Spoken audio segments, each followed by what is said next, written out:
চাওক মই চ্যালেঞ্জটো নকৰো কিন্তু মোৰ এইটো ডিমান্ড হয় দুনিয়াৰ সকলো মুছলমানৰ ওপৰত মোক কোনো মুছলমান মাত্ৰ এটি হাদিস দেখুৱাই দিয়ক য'ত নেকি নবী সাল্লাল্লাহু আলাইহি ওয়াসাল্লাম তাসাউদত বহি আশহাদু আল্লা ইলাহাত আঙুলিটো উঠাইছিল আৰু ইল্লাল্লাহ আঙুলিটো নমাইছিল মাত্ৰ এটি হাদিস আপোনালোকে দেখুৱাই দিয়ক কিন্তু আমি তো যাচাই নকৰো কাৰণ আমাৰ ইছলামত আমি হুজুৰসকলক ঠিকা দি ৰাখিছো তো তেখেতসকলে যি কয় আমি সেইটো মানি লওঁ আপোনালোকে তাসাউদ মানে বুজি পাইছে নে আত্তাহিয়াতু বহা অৱস্থাত আপোনালোকে যেতিয়া আশহাদু আল্লা ইলাহাত আঙুলিটো দাঙি দিয়ে আৰু ইল্লাল্লাহ আঙুলিটো নমাই দিয়ে তো কেতিয়াবা আপোনালোকে এইটো বিষয় যাচাই কৰিছে নে তেখেতসকলে কৈছে আপোনালোকে আৰম্ভ কৰি দিছে কিন্তু হাদিসত আমি পাওঁ নবী সাল্লাল্লাহু আলাইহি ওয়াসাল্লাম যেতিয়া তাসাউদত বহিছিল তেতিয়া এনেকৈ হালকা কৰি লৈছিল অৰ্থাৎ শাহাদাত আঙুলিটো দাঙি ইশাৰা কৰিছিল আৰু এইটো আত্তাহিয়াত ষ্টাৰ্ট কৰাৰ পৰা দৰুদ শৰীফ অৰ্থাৎ দোয়া সূৰালৈকে অৰ্থাৎ সালাম ফিৰাৰ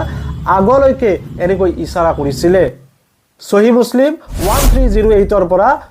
1310 লৈকে আপোনালোকে চেক কৰি ল'ব পাৰে আপোনালোকে সুনানে নিসাই 1269 হাদিসটো চেক কৰি ল'ব পাৰে ইয়াৰ উপৰিও আপোনালোকে ইবনে মাজাৰ 912 হাদিসটো আপোনালোকে চেক কৰি ল'ব পাৰে কিন্তু চাও ভাইসকল আপোনালোকে দুনিয়াবি ক্ষেত্ৰত সকলো বিষয়তে তহকিক কৰে সকলো বিষয়তে আপোনালোকে যাচাই কৰে যেটো আজি আমি নামাজ পঢ়িছো যিখিনি আমল কৰি আছো সেই আমলখিনি কোৰাণ আৰু হাদিস মোতাবিক গৈছে নে কেতিয়াবা তহকিক কৰিছে নে